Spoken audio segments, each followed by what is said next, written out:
Welcome students. We'll continue our chapter Force and Laws of Motion.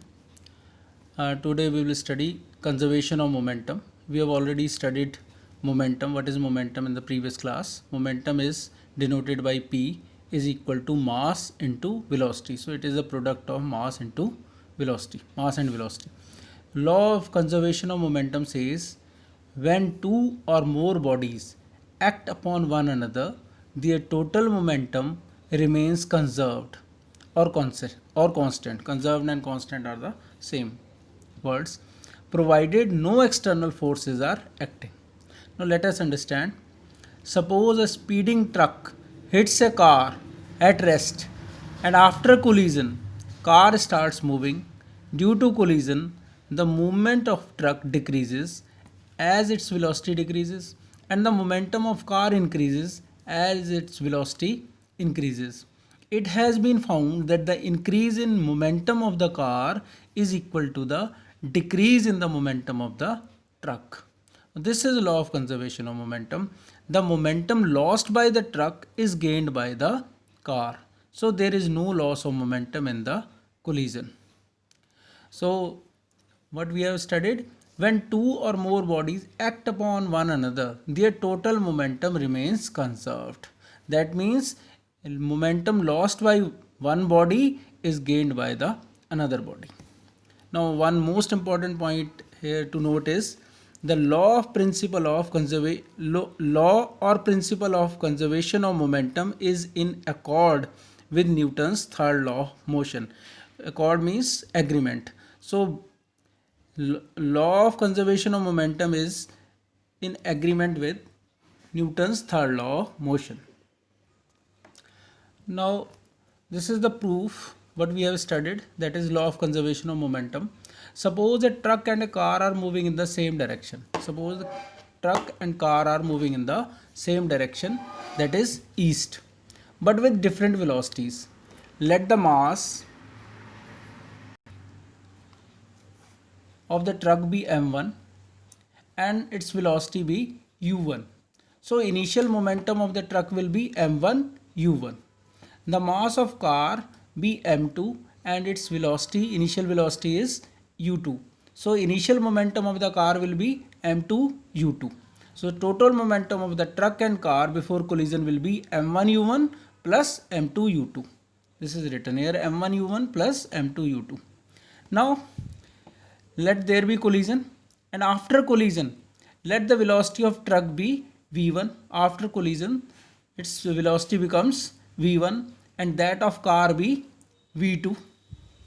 Suppose the truck and car collide for a short time t, then final momentum of the collision will be m1 v1 plus m2 v2.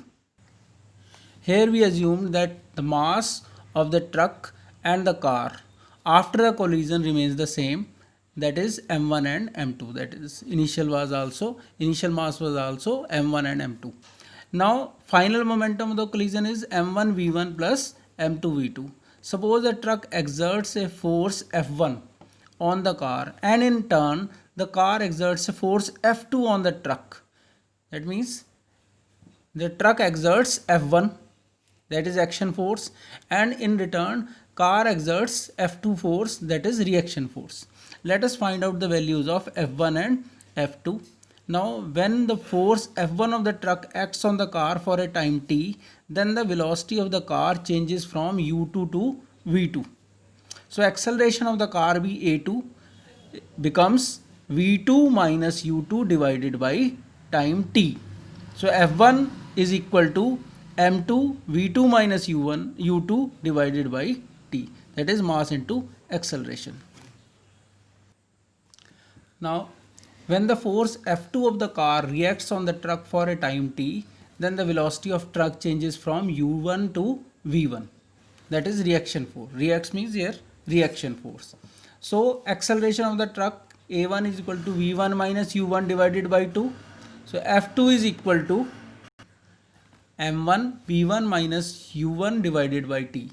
Now the force f1 exerted by the truck is the action force, and the force f2 exerted by the car is the reaction. Now according to Newton's law we know that f1 is equal to f2 and in opposite direction. That means F1 is equal to minus F2. Now we will put a value of F1 and F2 from equation 1 and 2 into this equation 3.